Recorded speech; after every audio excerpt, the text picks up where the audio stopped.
A stretch of ocean swallows ships and planes without a trace. This is the enduring mystery of the Bermuda Triangle, a loosely defined region in the western North Atlantic.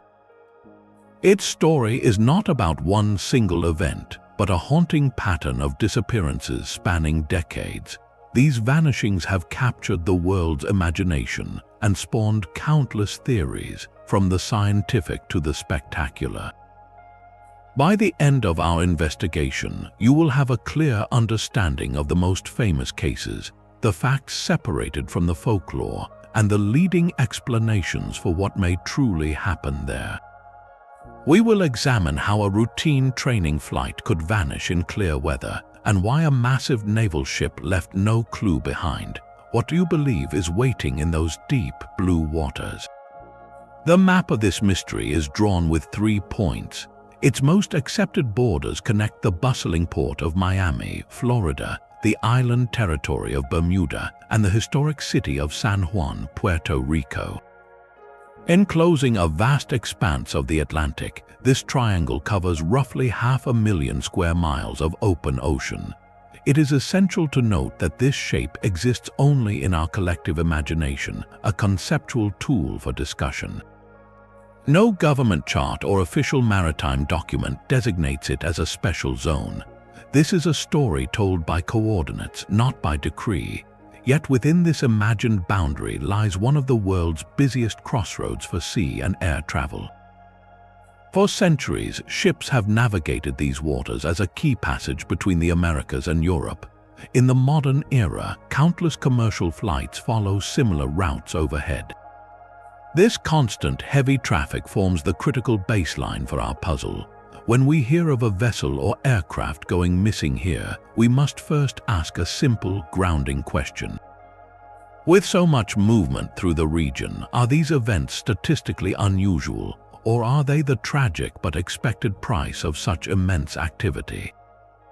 The sheer volume of travel means that even ordinary accidents, when they occur here, become part of the triangle's legend. The legend truly took shape on a clear December afternoon in 1945.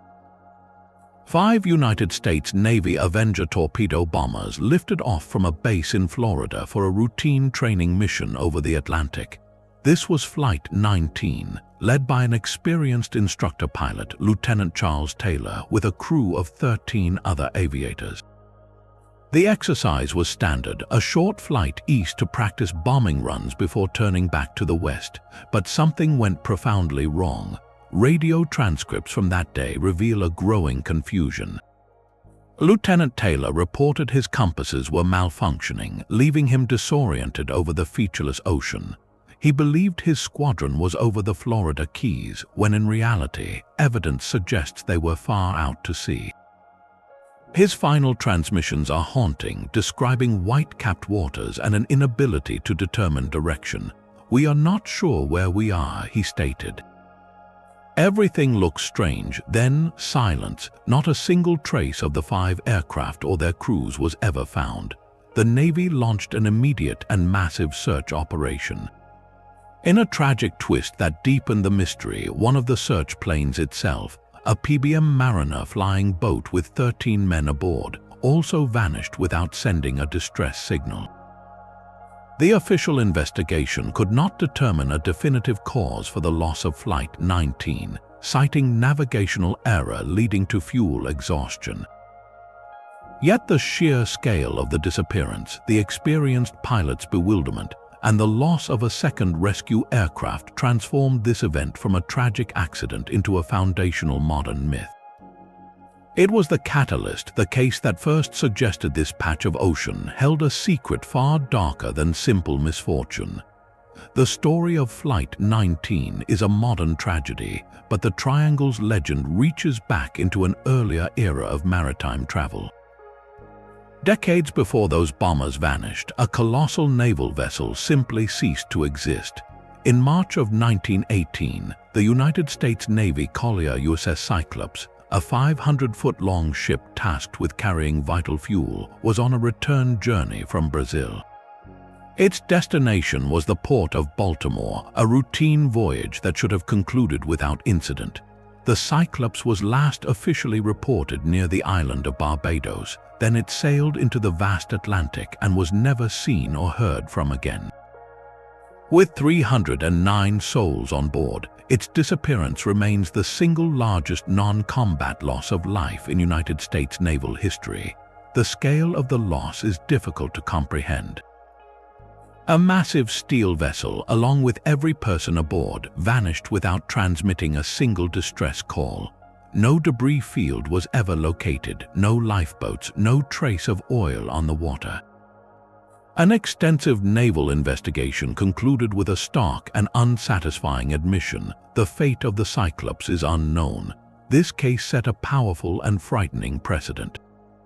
It demonstrated that even large, well-equipped ships could be swallowed whole by this stretch of ocean, leaving behind a silence more haunting than any storm. The mystery of the Cyclops established a template of absence, a void where answers should be, that would define the Triangle's reputation for generations to come. The disappearance of the Cyclops was a maritime shock, but the mystery soon ascended into the clouds. In the late 1940s, commercial air travel was still a novel and daring venture, connecting continents in hours rather than weeks. It was against this backdrop of post-war ambition that two nearly identical passenger planes vanished from the same airline in the same month, just 1 year apart. Their names were the Star Tiger and the Star Ariel, sleek Avro Tudor Roman IV aircraft operated by British South American Airways. The Star Tiger disappeared in January of 1948 while en route from the Azores to Bermuda. With 25 passengers and 6 crew members, it was following a standard flight path. The last communication from its captain was routine, reporting everything was normal and estimating arrival in Bermuda. The plane never arrived. A massive air and sea search found nothing, not a single piece of wreckage. The official investigation report concluded with a line that would echo through aviation history: "It may truly be said that no more baffling problem has ever been presented for investigation." The circumstances of the loss of the Star Tiger were inexplicable. Exactly 1 year later, in January of 1949, its sister ship, the Star Ariel, met the same fate. This flight originated in Bermuda, bound for Jamaica with 7 crew and 13 passengers. The captain's last message was cheerful, reporting excellent weather and perfect flying conditions. Moments later, the Ariel and everyone on board vanished from all radio and radar contact. Again, no distress call was ever sent. Again, an extensive search yielded no clues. The loss of 2 modern passenger aircraft of the same model on similar Bermuda routes without any hint of mechanical failure or weather distress was a devastating 1-2 punch. It shattered public confidence and directly led to the end of British South American Airways. These twin tragedies did more than ground an airline. They permanently expanded the legend of the Bermuda Triangle.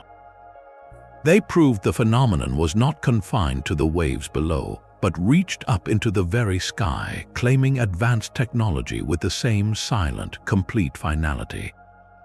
The mystery now had a new dimension, and the search for answers grew even more urgent. The Star Tiger and Star Ariel were sleek, modern aircraft, but the Triangle's enigma also consumed industrial workhorses of the sea.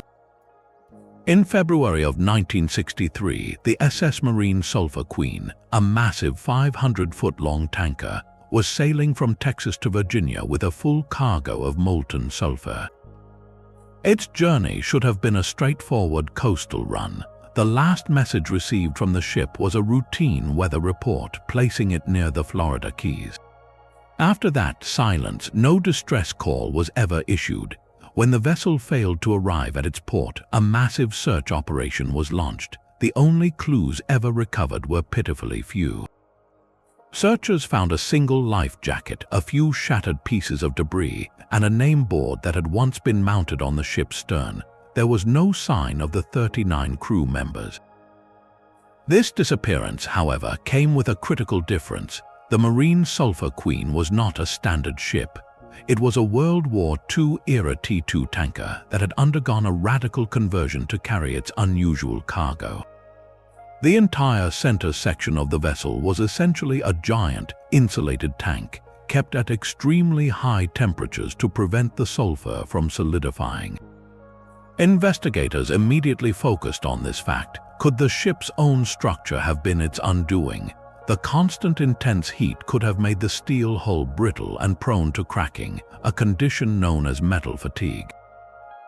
Furthermore, a crack in the sulfur tank could have allowed the molten cargo to leak out. If that hot sulfur then met seawater, a catastrophic chemical reaction could have occurred, producing toxic and explosive hydrogen sulfide gas. The official inquiry leaned heavily toward this theory, suggesting a sudden, catastrophic structural failure that gave the crew no time to call for help. This case stands at a fascinating crossroads in the Triangle story. For the first time, a prominent disappearance had a compelling, scientific, and entirely earthly explanation readily available. It provided a clear counter-narrative to the supernatural, suggesting that sometimes the most terrifying mysteries might have tragically simple, if no less devastating, answers. Yet, because it happened within that infamous stretch of water, it was inevitably absorbed into the larger legend, a reminder that in the Bermuda Triangle, even a plausible explanation cannot fully erase the shadow of doubt. These patterns form the spine of the Triangle's terrifying reputation. Witnesses on shore or other ships report calm seas and clear skies, yet a vessel or aircraft simply stops responding. Its last radio transmission is often utterly routine, with no hint of distress. Then, when searchers arrive at the last known coordinates, they find nothing. No wreckage bobbing on the waves, no spreading oil slick, no life rafts. It is as if the entity and everyone aboard were plucked from our reality, leaving behind only empty ocean and unanswered questions. This repeated sequence of events, calm conditions followed by silent, total vanishing, feels supernatural. It suggests a force that acts with swift and perfect efficiency, leaving no evidence of its passage. But is this pattern truly unique to the Bermuda Triangle, or is it a story we have assembled from tragic but ordinary events? The cold truth of open water disasters is that they often share these very same features.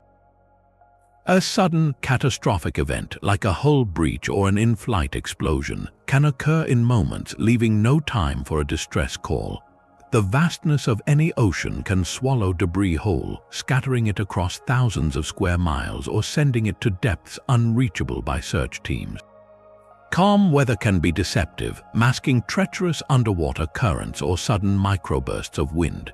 So the eerie hallmarks of the Triangle story are not exclusive to its waters. They are the universal signatures of maritime and aviation tragedies when no witnesses survive to tell the tale.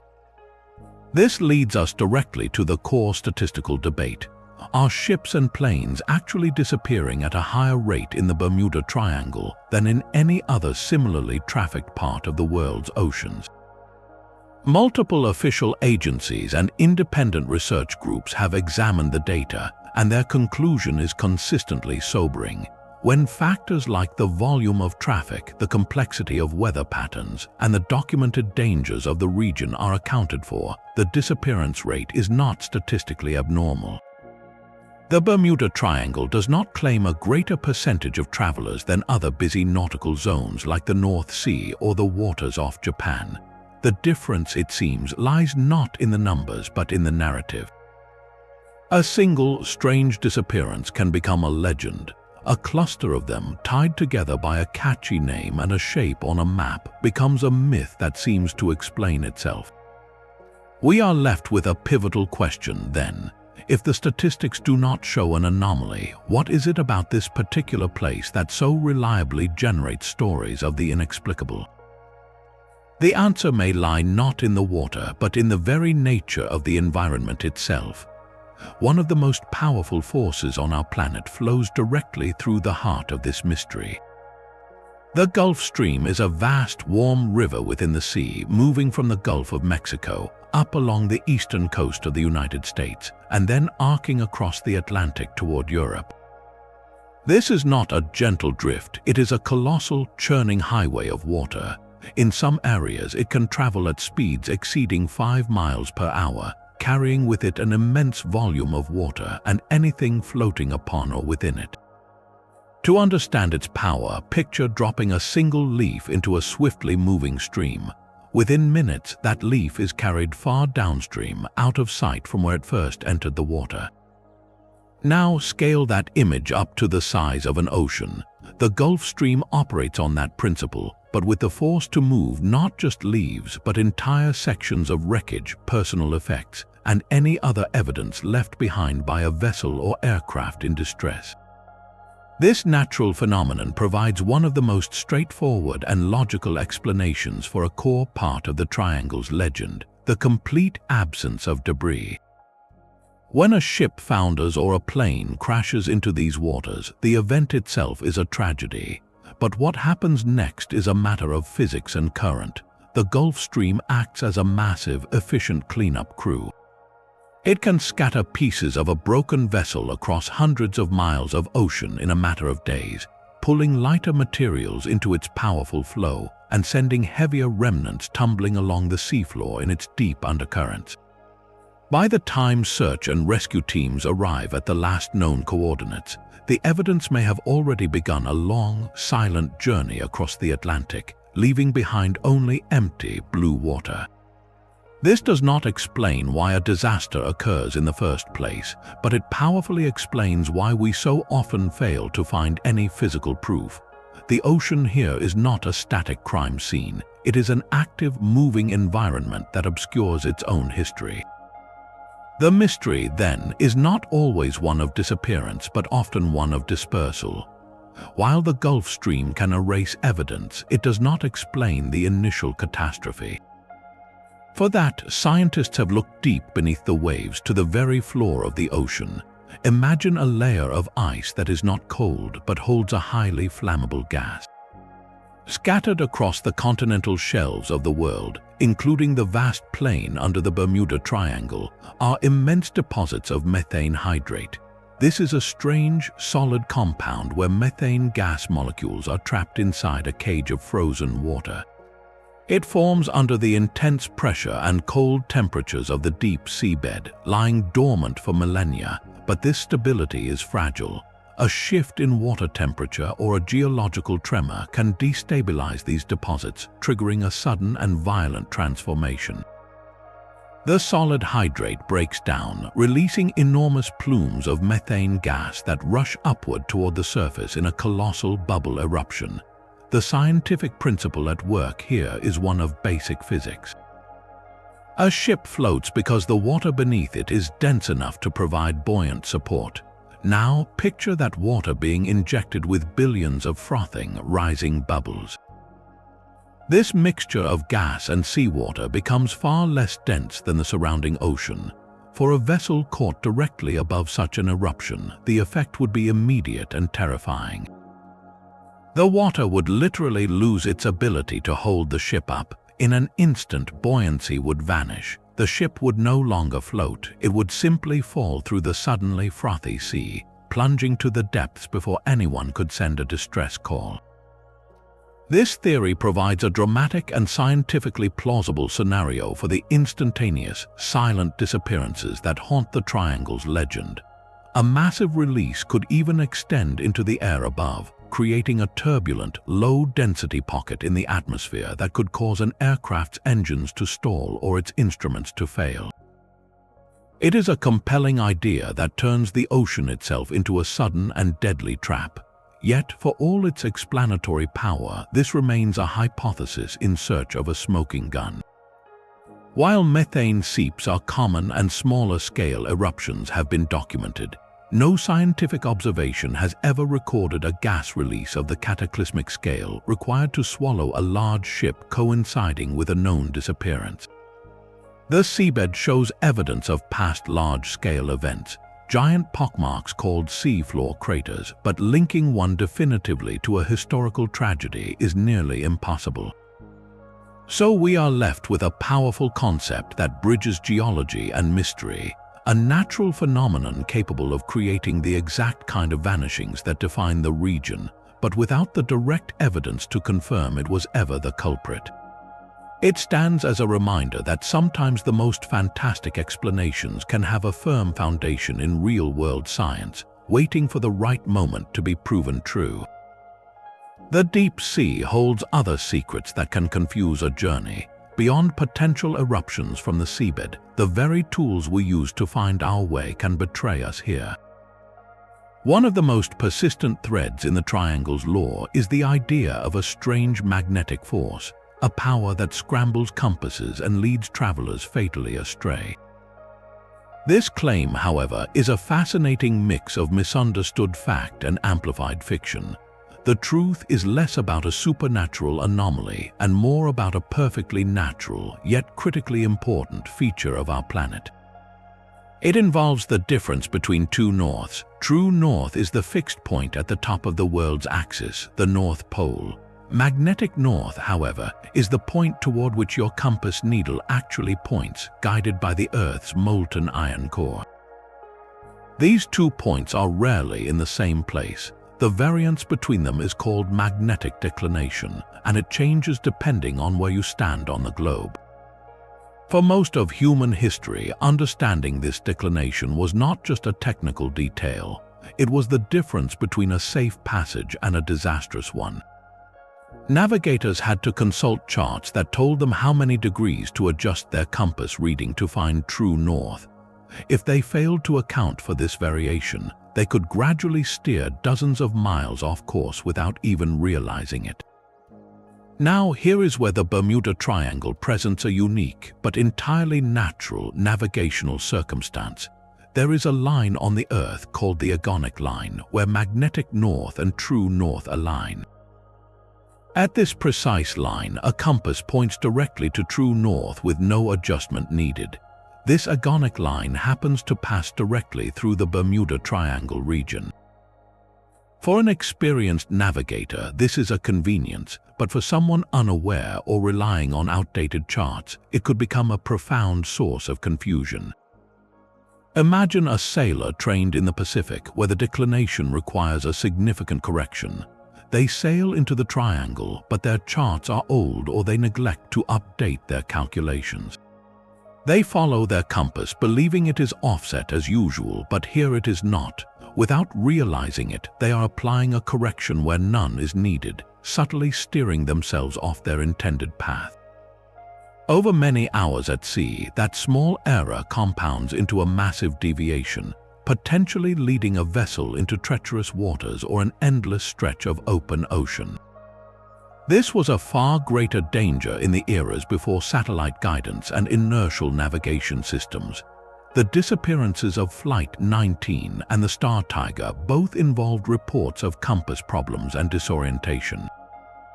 While we cannot know for certain, it is entirely plausible that a misunderstanding of this very real, very normal magnetic condition, combined with the featureless horizon of the open ocean, contributed to a tragic loss of situational awareness.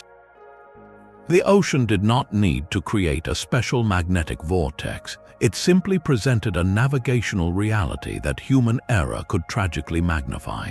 So the mystery begins to shift from asking what supernatural force acted upon these travelers to asking how the ordinary, formidable challenges of the sea were met on that particular day.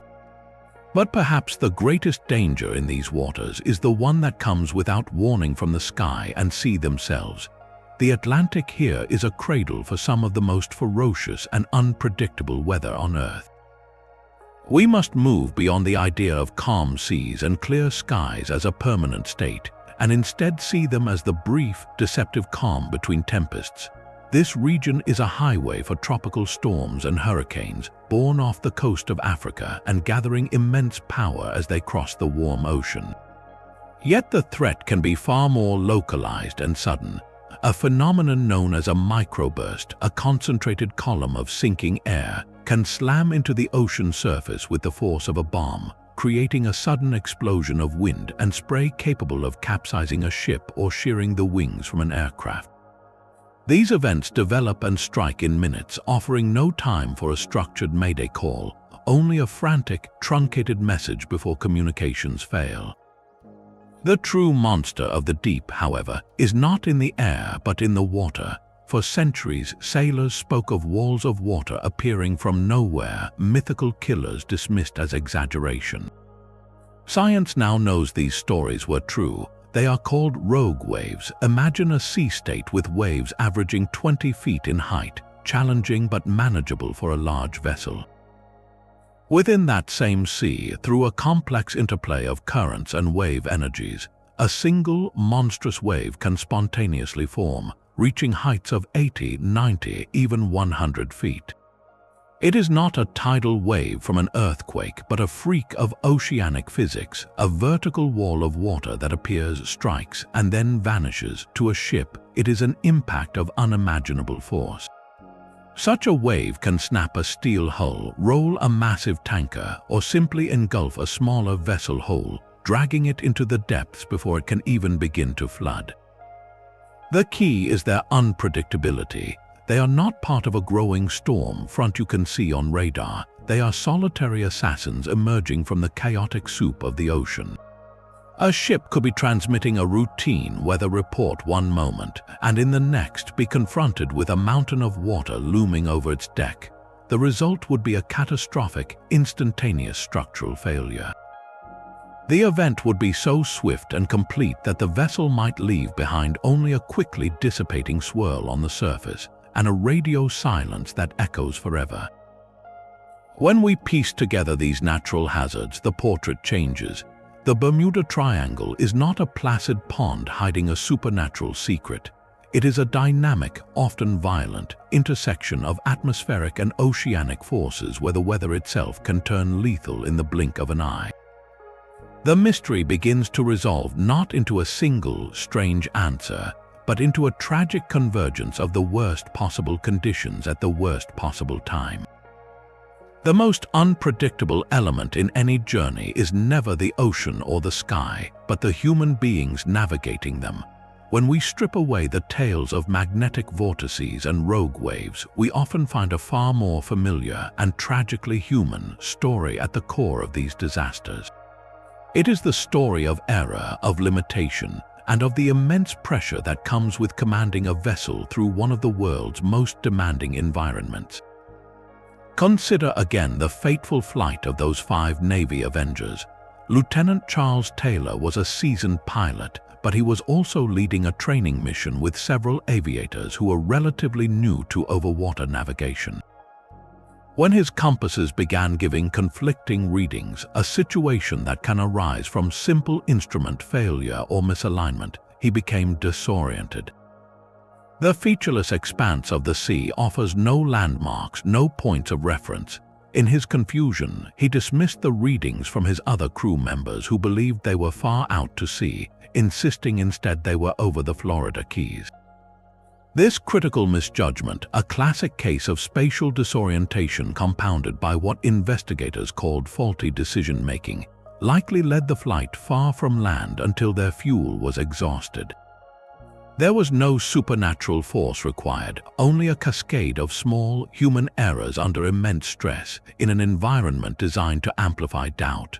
The marine sulfur queen presents a different but equally human dimension of risk. Here, the error was not navigational, but perhaps one of engineering and oversight. Converting a decades-old tanker to carry molten sulfur was an immense technical challenge. The constant, intense heat needed to keep the cargo liquid placed extraordinary stress on the ship's steel frame. Investigators strongly suspected metal fatigue, a slow, insidious weakening of the hull that can culminate in a sudden and catastrophic failure. If the crew or the ship's owners underestimated this risk, or if maintenance failed to catch a critical flaw, the result would have been swift and devastating. The ship could have literally broken apart in the night, giving those on board mere moments to react. This was not the ocean reaching up to claim a victim, but a vessel potentially succumbing to its own inherent and tragically overlooked vulnerabilities. These cases point to a powerful, sobering truth. In our search for extraordinary answers, we can overlook the ordinary causes that account for the vast majority of tragedies at sea and in the air. Mechanical failure, sudden storms missed by forecasts, navigational miscalculations, and the sheer, overwhelming vastness of the ocean are more than sufficient to explain disappearance. The unique reputation of the Bermuda Triangle, however, casts a long shadow. When an incident occurs within its legendary borders, our minds are primed to leap toward the mysterious. A simple compass malfunction becomes evidence of a magnetic anomaly. A sudden squall becomes a portal in time. The very fame of the place creates a filter, bending our interpretation of events and causing us to discount the most plausible explanations in favor of the most spectacular. This does not diminish the very real loss experienced, but it reframes our understanding of it. The greatest enigma of the Bermuda Triangle may not be a physical force, but a psychological one, a testament to how a powerful story can shape our perception of reality, leading us to see patterns of mystery where statistics see patterns of tragic human circumstance.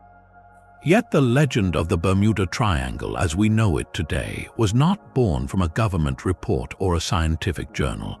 It was forged in the pages of popular magazines and sensational paperbacks. The factual tragedy of Flight 19, a complex case of probable human error and navigational failure, needed a narrative catalyst to become a global myth. That catalyst arrived in the 1960s through the work of writers who specialized in the strange and unexplained.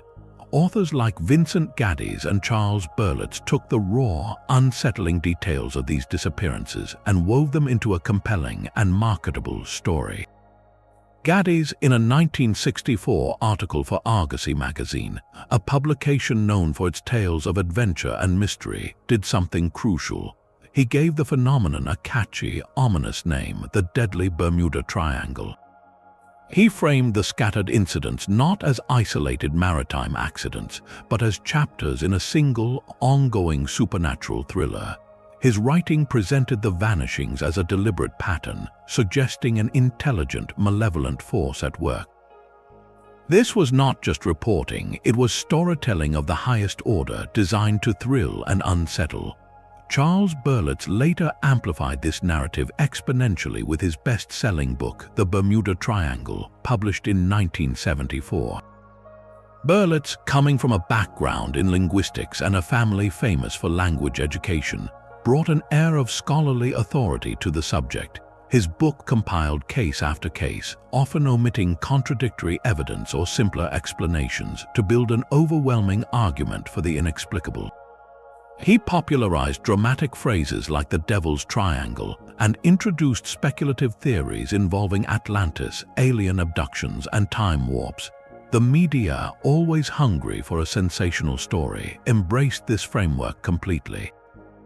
Newspapers, television specials, and later documentary channels repeated and embellished these tales, presenting the Triangle not as a region of ocean with documented hazards, but as an official mystery zone where the laws of physics simply stopped working. This process of myth-making is a powerful lesson in how culture operates. A series of unrelated, though tragic, events were collected, given a branded title, and connected by a thread of speculation. The uncomfortable gaps in official reports were not seen as limitations of investigation, but as proof of something beyond investigation. The result was a feedback loop where the more the story was told, the more real it became in the public imagination. New disappearances were instantly filtered through this legendary lens, seen not as fresh tragedies but as further confirmations of an ancient, unsolved puzzle. The facts of the ocean, its storms, its currents, and its vastness were overshadowed by a far more captivating story, one we collectively chose to believe. Official reports often tell a very different story from the popular legend. In the aftermath of Flight 19's disappearance, the United States Navy launched one of the largest sea searches in history at that time. Their final report, while acknowledging the profound tragedy, pointed toward a chain of human and mechanical factors. investigators concluded that the squadron leader, Lieutenant Charles Taylor, had likely become lost after his compasses failed. Faced with the disorienting sameness of the open ocean and possibly deteriorating weather, he made a critical navigational error. The official findings stated the most probable cause was Taylor leading the flight eastward, further out to sea, until all 5 aircraft ran out of fuel. This was not a verdict of mystery, but one of misfortune, a sobering reminder of how quickly a routine mission can unravel when technology and confidence falter over such a vast and unforgiving expanse. The Navy saw no need to invoke supernatural forces, only the very real, very human challenges of flying over the Atlantic in the 1940s. This grounded perspective found its most thorough champion years later in a librarian and pilot named Larry Kush. Frustrated by the sensational claims in best-selling books, he decided to investigate the investigators. His method was simple yet revolutionary. He went back to the original sources, the weather reports, the naval inquiries, the ship's logs, and the newspaper accounts from the actual days of the incident. What he published in his book, The Bermuda Triangle Mystery, systematically dismantled the myth. Kush discovered that many popular accounts were built on a foundation of poor research and sometimes outright omission. For example, stories of ships vanishing in calm seas would, upon checking the weather records, turn out to have occurred during full-blown hurricanes. Cases of mysterious disappearances were often not mysterious at all, but well-documented wrecks where the cause was understood. Other vessels listed as lost in the Triangle had actually disappeared thousands of miles away in different oceans, their stories simply relocated to fit the more exciting narrative. Kush's work highlighted a crucial pattern. The pro-mystery writers were not lying, but they were consistently selective. They presented the eerie questions without including the mundane answers that official records often provided. His conclusion was blunt: the Bermuda Triangle is a manufactured mystery. The legend persists not because the facts are unexplainable, but because the more logical explanations are less thrilling than the tale of a supernatural vortex. Skeptics like Kush urge us to apply a principle often called Occam's razor, the idea that the simplest explanation, the one requiring the fewest assumptions, is usually correct. When we hear of a ship lost without a trace, we can imagine interdimensional portals or ancient Atlantean weapons. But we must first consider the ocean itself, a realm of immense power and scale. A simpler explanation exists, one that requires no new physics, only a respect for the sea's destructive capacity. A sudden rogue wave, a catastrophic mechanical failure, a navigation error in a storm. These are all tragically common occurrences in maritime history worldwide. The work of official inquiries and dedicated researchers consistently points back to these earthly causes. They remind us that the ocean has always been a dangerous place, claiming vessels long before the Triangle had a name. The true story, then, may be less about a specific geographic anomaly and more about the universal human struggle against a natural world that remains, in many ways, overwhelmingly powerful and indifferent. Our desire for a grand, unifying mystery speaks to our need to find pattern and meaning, even in random tragedy. But sometimes the most honest answer is also the most humble. The sea is vast, our technology is fallible, and fortune can turn in an instant. This perspective does not diminish the losses, but it grounds them in a reality we can understand and perhaps learn from. The line between documented hazard and pure speculation is a fascinating frontier. Beyond the scientific explanations, the Bermuda Triangle has become a fertile ground for theories that defy conventional understanding, ideas born from personal testimony and the deep human desire to solve a puzzle with a truly extraordinary answer. One of the most compelling personal accounts comes from a pilot named Bruce Jernon, who experienced something he could never fully explain. In December of 1970, Jernon was flying his small aircraft from the Bahamas to Florida, a routine trip he had made many times before. This time, however, he encountered a strange, rapidly forming cloud that seemed to envelop his plane. He described it not as a normal storm cloud, but as a tunnel, a swirling vortex of grayish-white mist. As he flew through it, his electronic and magnetic compasses spun wildly. The fog appeared to glow with a strange, internal light. According to his report, when he emerged from the other side, he was far ahead of his expected position, as if he had covered an impossible distance in mere minutes. He later coined the term electronic fog to describe this phenomenon, suggesting it was a natural but poorly understood electromagnetic weather event that could distort both instruments and the perception of time itself. Jernon's credible first-hand story gave a name and a face to the idea of a tangible, if bizarre, atmospheric anomaly, providing a bridge between a pilot's logbook and the pages of science fiction. From this point, the cultural imagination takes flight. If the ocean could hide such strange fogs, what else might it conceal? The enduring myth of the lost city of Atlantis, a technologically advanced civilization said to have sunk beneath the waves in a single day, is often mapped onto the triangle's depths.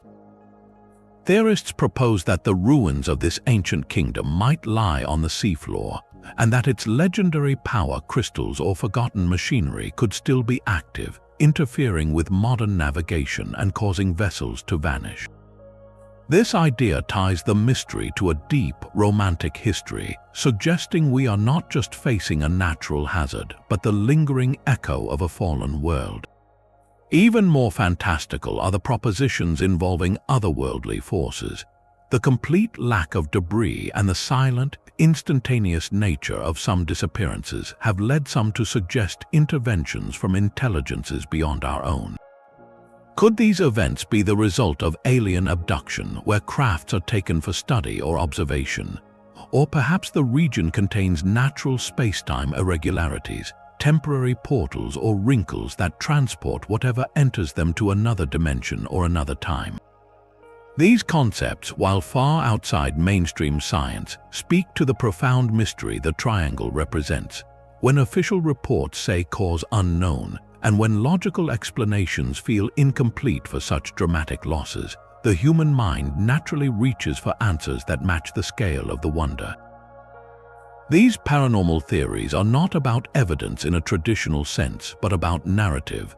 They transform the triangle from a place of accident into a place of purpose, where something is happening even if we cannot define it. They fulfill a need for the mystery to be as grand and awe-inspiring as the vast blue emptiness that fosters it. This journey through fact and folklore reveals a fundamental truth about the Bermuda Triangle. Its power lies not in any proven supernatural force, but in its perfect shape as a story.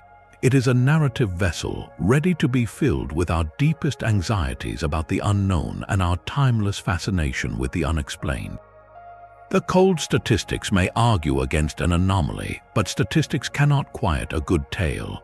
The legend endures because it speaks to something primal, our fear of the vast, indifferent sea, and our longing for a world where even disappearance has a meaning more profound than simple misfortune.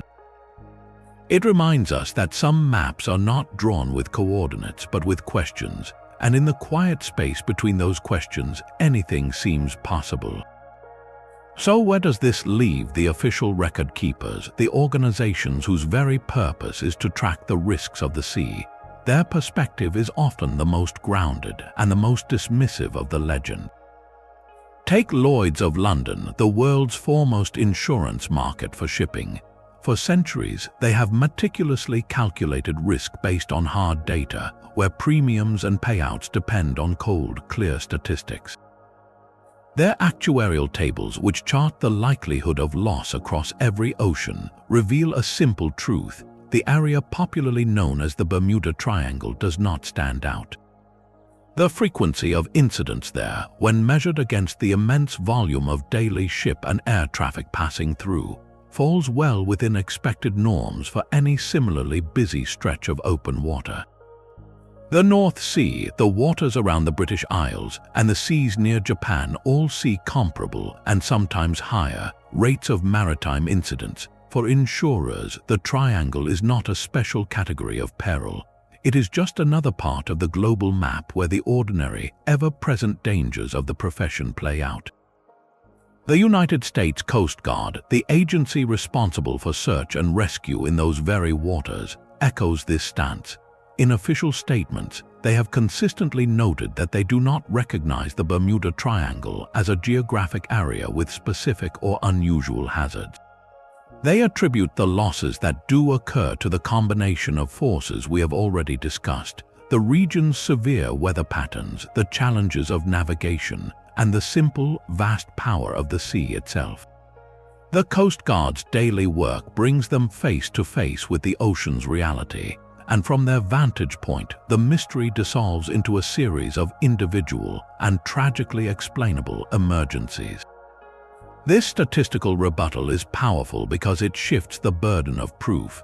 It asks us not to prove the triangle is dangerous, but to prove it is more dangerous than anywhere else. And by the numbers, that proof simply does not exist. This leads us to a crucial psychological insight, the mechanism that keeps the legend alive despite the data. Our minds are not neutral statisticians, they are pattern-seeking storytellers. This is where the concepts of selective reporting and confirmation bias take center stage. Selective reporting means we highlight the strange cases and ignore the mundane ones. Every time a ship disappears in the triangle under odd circumstances, it becomes a chapter in the growing myth. But the thousands of ships that pass through safely every single year, or the vessels that encounter storms and survive to send a distress call, are never part of the narrative. They are the invisible background, the data points we forget to count. Confirmation bias then reinforces this skewed view. Once we believe the triangle is a mysterious place, we interpret every new incident within that framework. A routine mechanical failure becomes suspicious. A missing vessel is immediately assumed to have vanished without a trace, even if a later investigation finds a likely cause. We actively seek out and remember information that confirms our existing belief in the mystery, while unconsciously dismissing evidence that points to a normal, if tragic, accident. The cluster of mysteries is not evidence of an anomalous force, it is evidence of a powerful narrative at work. We have collected a series of unrelated tragedies, given them a collective name, and then viewed every new event through that dramatic lens. The result is a perfect feedback loop, where the story itself generates the very pattern it claims to describe. The ocean has always been a realm of peril and wonder, but in this one corner of the Atlantic, we have written a legend so compelling that the facts of wind, wave, and human error struggle to be heard over its enduring echo. But for every enduring mystery, there is a case where the fog of speculation lifts to reveal a stark and simple truth: the story of the tanker SSV-A. Fog stands as a powerful example, a disappearance that once fed the legend but was ultimately reclaimed by facts. In February of 1972, the V.A. Fog, a 500-foot-long vessel, was returning to the Gulf of Mexico after delivering a cargo of benzene, a highly flammable chemical. Its final mission was a routine one, to clean its empty cargo tanks at sea before returning to port. The ship sent a brief, cryptic radio message, then vanished. When search planes located the wreckage a day later, scattered across a wide area of the Gulf, the scene seemed to confirm every dark suspicion about the region. The vessel had been torn apart. Only 2 individuals were recovered from the water, while the other 37 crew members were missing. Initial reports, fueled by the ship's location near the fringes of the triangle's lore, spoke of a sudden, inexplicable catastrophe. The stage was set for another chapter in the anthology of the strange.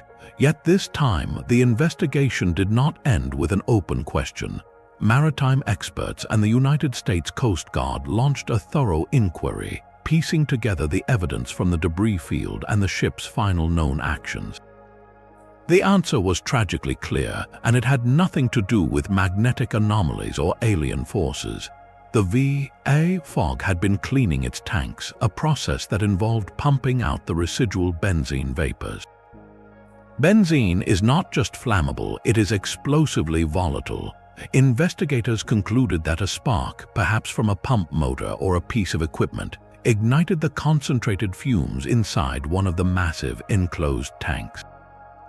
The result was a catastrophic internal explosion of unimaginable force, essentially detonating the ship from within. The violence of the blast explained the widespread debris and the tragic loss of life, giving most of the crew no chance to escape. This was not a silent vanishing into a calm sea, but a sudden, fiery end witnessed by no one. The recovery of the wreckage and the remains of some of those on board provided the physical evidence that so often goes missing in other tales. The case of the V.A. fog serves as a crucial counterweight in the Triangle's narrative. It demonstrates with sobering clarity how a tragedy that initially seems shrouded in mystery can, upon careful and professional examination, yield a definitive and earthly explanation. The ocean did not swallow the ship whole. It presented a lethal industrial hazard that was tragically ignited. This resolution reminds us that the absence of immediate answers is not proof of the paranormal. It is often just the quiet before the investigation's findings are made clear. It underscores a vital principle when we look past the legend and focus on the evidence. Many of the sea's darkest secrets turn out to be frighteningly ordinary. Technology has finally given us the tools to map the unknown. The greatest unraveling of the Bermuda Triangle mystery did not come from a daring expedition, but from a quiet revolution in how we navigate our world. For centuries, sailors and pilots were essentially alone once they left the sight of land, reliant on stars, compasses, and paper charts that could be tragically misread. Today, that profound isolation is over. The Global Positioning System, a network of satellites orbiting high above the Earth, provides a constant, real-time fix on location accurate to within a few feet. There is no more getting lost because of a faulty compass or a misplotted course. A captain or pilot always knows exactly where they are. This single advancement has eliminated the primary cause of so many historical disappearances: navigational error. But knowing your location is only part of the safety equation. The other part is the ability to call for help when things go wrong. This is where emergency position indicating radio beacons, or EPIRBs, have changed everything. These are not simple radios, they are sophisticated distress transmitters. When activated, either manually or automatically upon immersion in water, they send a unique digital signal directly to a satellite system. That signal instantly relays the vessel's precise coordinates and identity to search and rescue coordination centers anywhere on the planet. The silence that once followed a disaster is now broken within minutes. Even if a ship sinks rapidly, the beacon can continue transmitting from the surface, acting as a digital cry for help that the ocean cannot swallow. Furthermore, satellite communication allows for constant contact, not just in emergencies. Weather forecasting, once an art of reading the sky, is now a precise science of radar imagery and atmospheric modeling. Captains receive continuous updates on developing storms, rogue wave potential, and sea conditions, allowing them to alter course long before danger is upon them. The ocean's sudden violence is now far more predictable and therefore avoidable. The cumulative effect of these technologies is a statistical reality. Unexplained disappearances of commercial vessels and aircraft, the kind that fueled the Triangle's legend, have plummeted to near zero not just in that region but across all the world's oceans. When incidents do occur today, they are almost always accompanied by a distress call, a data trail, and recoverable evidence. The mystery in its classic form has been solved by engineering. This strongly suggests that the enigma of the Bermuda Triangle was never a permanent feature of the geography, but a symptom of a specific, vulnerable period in human history. It thrived in the gap between our ambition to conquer the seas and the skies and our technological ability to do so safely. The legend belongs to an era of analog gauges, uncertain weather reports, and radios with limited range. We were telling ghost stories about the dark at the very moment we were inventing the light. This legend has long escaped the pages of investigation reports to live in our collective imagination. The Bermuda Triangle is not just a location on a map, it is a permanent fixture in our culture, a story we keep telling ourselves. It has been the ominous backdrop for countless films, from tense science fiction thrillers to adventurous disaster movies where characters confront time warps, alien forces, or ancient curses. Television series and documentary specials return to it again and again, often framed with haunting music and dramatic reenactments that emphasize the eerie silence of the disappearances. In literature, it serves as the perfect setting for novels that blend historical fact with speculative fiction, inviting readers to wonder what might lie beneath those waves. This cultural saturation does something remarkable. It reinforces the mystery as a shared reference point, a common language for the unexplained. We recognize the shape of the triangle before we even hear the details because the story has been prepared for us by decades of storytelling. But why does this particular tale hold such power, especially when so much evidence points toward ordinary explanations? The answer lies deep within human nature itself. We are drawn to unresolved puzzles. A mystery with a neat scientific answer satisfies our logic, but a mystery that lingers, that whispers of possibilities beyond our understanding, ignites our imagination. The Bermuda Triangle endures because it is a perfectly shaped vessel for our innate desire for wonder. It represents a frontier where the known rules of our world seem to bend, offering a tantalizing hint that reality might be stranger than we think. In a modern age where satellites map every inch of the globe, the idea that a vast blue stretch of ocean could still hide a profound secret is deeply comforting. It speaks to a romantic notion that not everything can be quantified, catalogued, and explained away by data. Furthermore, the triangle gives a name and a shape to one of humanity's oldest and most primal fears, the terror of the deep, unknown sea. For millennia, the ocean has been a realm of monsters, storms, and silent oblivion. The triangle crystallizes that ancient dread into a modern legend. It transforms the ocean's random, indifferent power into a seemingly intentional force, which in a strange way makes it feel less chaotic and more narrative. We fear a capricious storm, but we are fascinated by an intelligent mystery. This transformation is the key to its longevity as a story. The triangle provides a flawless framework for narrative. It has all the essential elements: a defined setting with inherent danger, a series of unexplained events, and a compelling cast of characters, from experienced pilots to brave sailors who vanish into the unknown. It allows every writer, filmmaker, or storyteller to project their own theories onto its blank canvas, whether those involve rogue waves or interdimensional portals. The mystery is versatile, adaptable, and endlessly renewable. Each generation discovers it anew and adds its own layer of interpretation, ensuring the legend never grows stale. The factual rebuttals from scientists and insurers, while important, often struggle against this deeper current. Data can address the what, but it cannot easily satisfy the why of our fascination. We do not turn to the story of the Bermuda Triangle for a maritime safety briefing.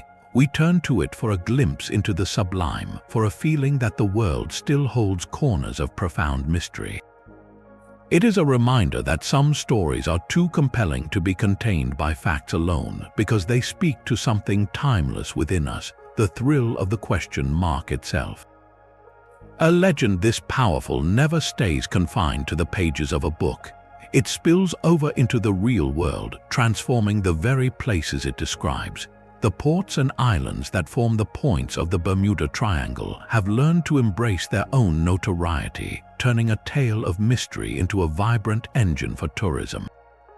In Miami, Fort Lauderdale, and the Bahamas, you can find museums dedicated to the unexplained, their exhibits filled with models of vanished ships and speculative maps. Tour operators offer special excursions, promising to take you out to the very waters where history was lost, the sea breeze feeling a little more charged with possibility.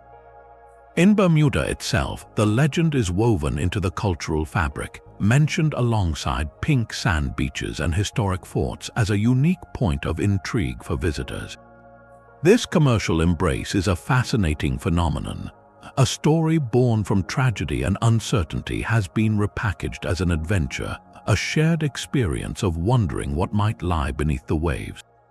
The mystery is no longer just something to read about, it is something you can ostensibly visit, a destination with its own themed souvenirs and photo opportunities. This illustrates a profound truth about how myths operate in the modern world. They are not passive stories, but active forces that shape economies and identities. The communities within the triangle have taken a narrative that could be seen as a mark of danger and skillfully reframed it as a mark of distinction. Their home is not just another beautiful coastline, it is a place where the extraordinary might just be possible. The legend provides a unique selling point, a hook that draws curious travelers who want to feel the thrill of the unknown from the safety of a guided tour or a museum hall. This creates a tangible, economic legacy for the myth, proving that a good story can be just as valuable as any natural resource. It shows how human imagination, once ignited, can build entire industries around a question mark, ensuring the enigma continues to captivate new generations not only through screens and pages but through first-hand experience. The legend is built from more than just the famous headline cases. Scattered throughout its history are smaller, quieter disappearances that are no less baffling for their scale. One such story unfolded on a calm December night in 1969, just a single mile from the glittering shoreline of Miami. A man named Dan Burak was aboard his luxury cabin cruiser, the Witchcraft, enjoying the city lights from the water with a friend. The vessel was equipped with every modern convenience and notably was unsinkable by design, fitted with special flotation chambers. When Burak noticed a light bump against the hull, possibly a submerged log, he was unconcerned but decided to call the Coast Guard for a routine inspection. He gave his exact position, emphasized his boat's safety features, and said he would fire a flare to make himself visible. Rescue boats arrived at the coordinates within 20 minutes. They found nothing, not a flare, not a debris field, not the unsinkable yacht, and not the two men. The sea was placid, the night was clear, and a thorough search of the area revealed no clues. A vessel that should have been practically impossible to sink within sight of a major city had dissolved into the night. This case is a cornerstone of the mystery precisely because it defies the logic of distance and time, suggesting that whatever happened with impossible speed and completeness. Across the Atlantic, another vessel added its own layer of quiet intrigue. In March of 1970, the French freighter MV Milton Iotrides was sailing from New Orleans to Le Havre with a cargo of vegetable oils. Its last known position placed it near the Azores, on the eastern fringe of the triangle's conceptual map. After that, radio silence. An extensive air and sea search located only a single, unmarked life ring floating in the vast ocean. No distress call was ever intercepted, no wreckage was ever confirmed. The ship and its 39 crew members were simply gone. Unlike the Witchcraft, which vanished in an instant near shore, the Milton Iotrides disappeared on the high seas, a more classical maritime tragedy. Yet its inclusion in the Triangle's catalogue speaks to the pattern of silent, total loss. Upon closer inspection, however, even these puzzling cases often point toward earthly possibilities. For the Witchcraft, investigators later theorized that the bump Burak felt could have been more serious than a log, perhaps a collision that damaged the hull beneath the waterline. Even an unsinkable design can be overwhelmed if water enters faster than pumps can remove it, especially if an access hatch was left open. The boat could have foundered and gone down in the minutes between his call and the arrival of help, the dark water swallowing the evidence before the searchlights arrived. The Milton Iatrides sailing in a known storm track may have encountered a sudden, severe squall or a rogue wave that breached its hull, leading to a rapid sinking. The single life ring wasn't proof of mystery, but a tragic marker of a disaster that left little else behind. These lesser-known incidents are the connective tissue of the legend, each one a small, sharp question mark on the chart.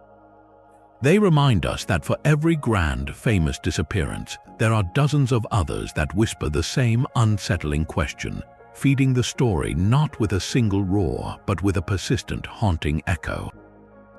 The open sea has always demanded respect, a timeless truth understood by every sailor who has ever watched a horizon darken.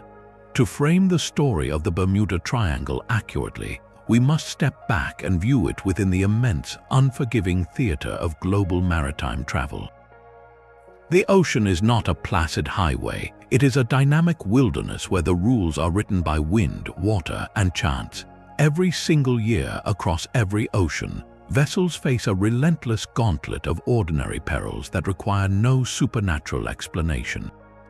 A sudden squall can materialize from a clear sky, its winds powerful enough to roll a fishing trawler before a distress signal is fully sent. A critical mechanical failure, a single cracked valve or a failed pump, can turn a routine voyage into a desperate struggle against flooding far from any help.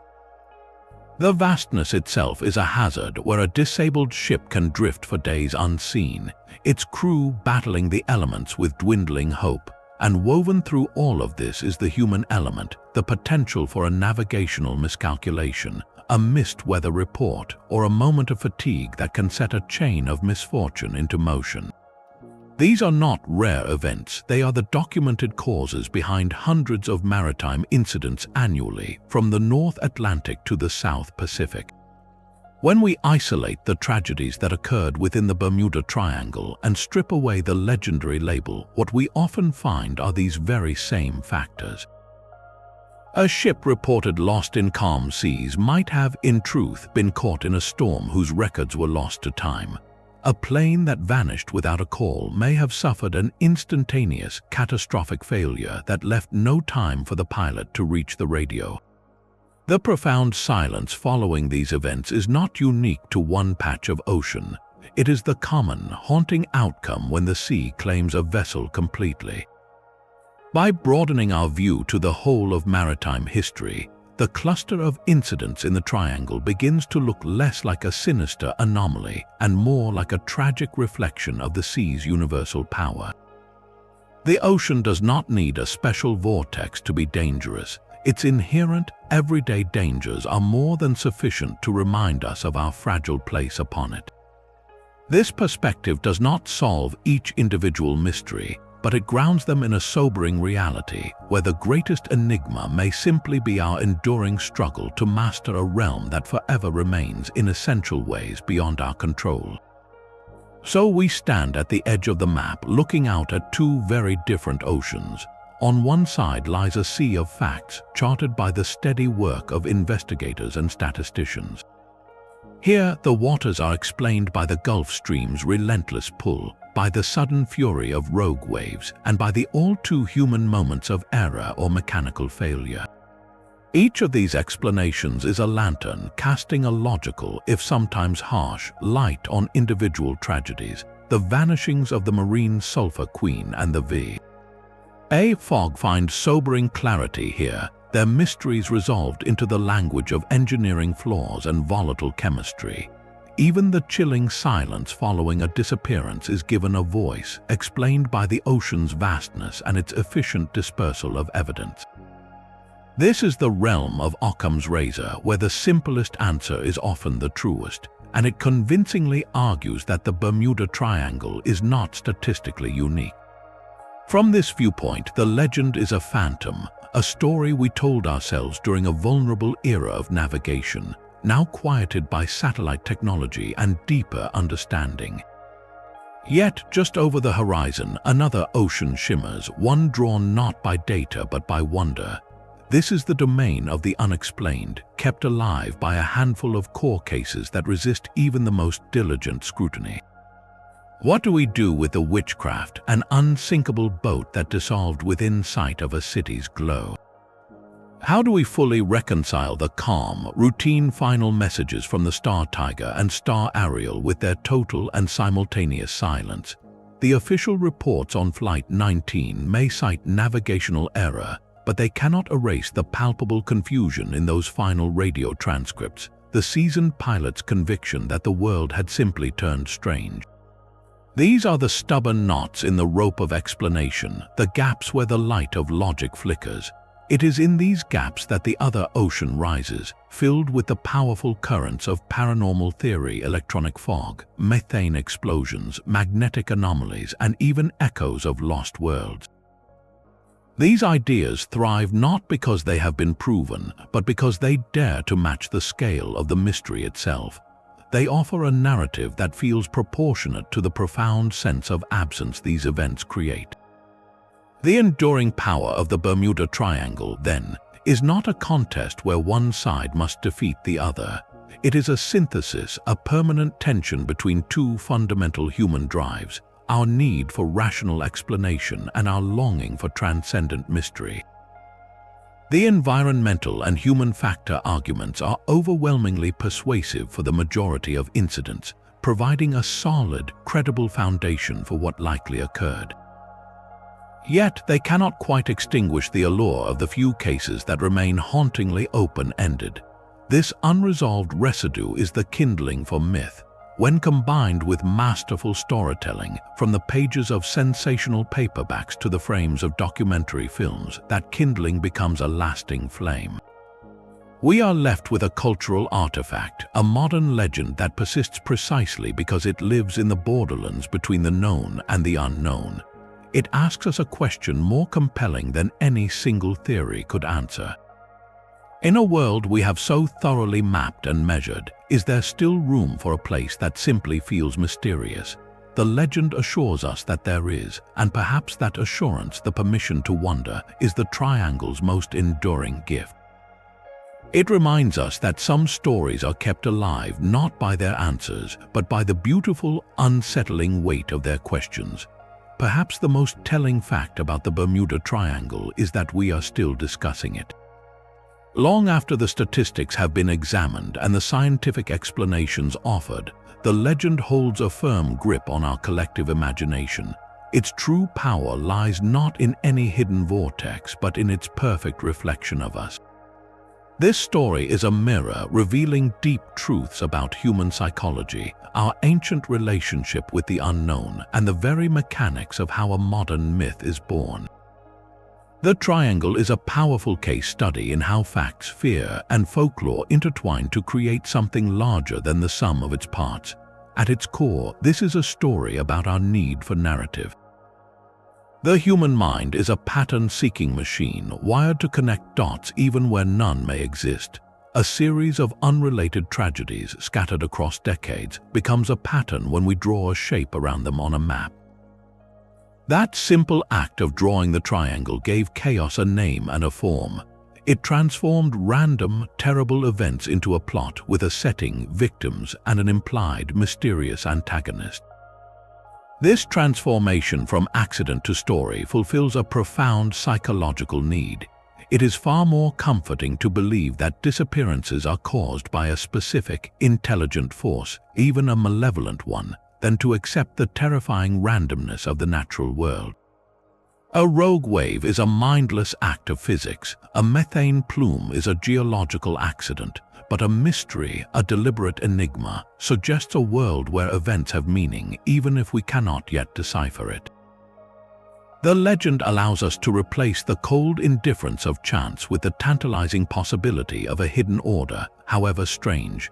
Furthermore, the Bermuda Triangle myth flourished precisely because it arrived at a unique moment in history. It emerged in the mid-20th century, a time when humanity had seemingly conquered the globe with technology. We flew across oceans and communicated instantaneously by radio. Yet, in this very age of mastery, we were reminded of our limits. Here was a place where our advanced machines and skilled pilots could still vanish without a trace. The triangle became the symbolic holdout of the unknown, a pocket of wilderness in a mapped world. It whispered that for all our progress, the sea could still keep its secrets. This tension between human achievement and natural mystery is a potent source of fascination. The legend also demonstrates the powerful engine of the information age long before the internet. Sensational books and magazine articles acted as early social media, amplifying the story, stripping away complicating facts, and presenting a curated narrative of the inexplicable. Once that narrative was established, confirmation bias took over. Every new incident was viewed through the lens of the mystery, while the thousands of safe passages were ignored.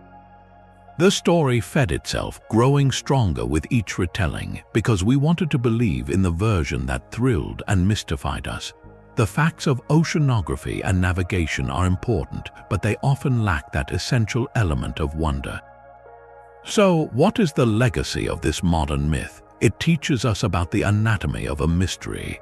It shows how a compelling label, a few unexplained cases, and our innate desire for a good story can combine to create a cultural phenomenon that outlives its factual debunking. The Bermuda Triangle endures because it answers a deeper hunger.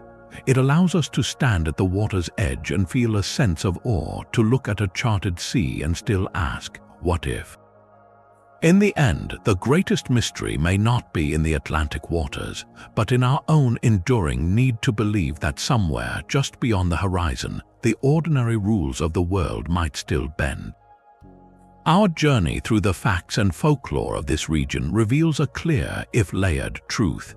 The overwhelming weight of evidence points us toward the tangible world of natural forces and human fallibility. The powerful Gulf Stream can erase evidence, rogue waves can strike without warning, and sudden storms can turn a routine passage into a desperate fight for survival. Navigational errors compounded by the featureless horizon and the region's unique magnetic characteristics have led even experienced crews tragically off course. When we examine the majority of cases with a clear eye, from the structural vulnerability of the marine sulfur queen to the tragic explosion of the V.A. fog, we find explanations rooted in the complex, unforgiving nature of the sea and sky. The legend itself was amplified by a perfect storm of selective storytelling and our own deep-seated need for patterns, transforming a busy maritime crossroads into a theater of the inexplicable. Yet, to dismiss the entire phenomenon as mere fiction would be to ignore the genuine shiver of mystery that remains. A handful of cases, most notably the chilling final moments of Flight 19, resist a perfectly tidy resolution. The calm, routine radio calls that preceded total silence, the experienced pilot's utter bewilderment. These details leave a residue of unanswered questions that no statistical report can fully erase. It is in these stubborn gaps, these moments where the ordinary explanations feel just slightly incomplete, that legends find their fertile ground. The Bermuda Triangle endures not as a proven supernatural zone, but as one of history's most captivating puzzles. Its solution likely lies not in the extraordinary, but in a profound appreciation for the ocean's raw power and the sobering reality of human endeavor against an immense and ancient wilderness. The true story invites us to consider how our greatest tales are often born from the spaces between what we know and what we can only wonder.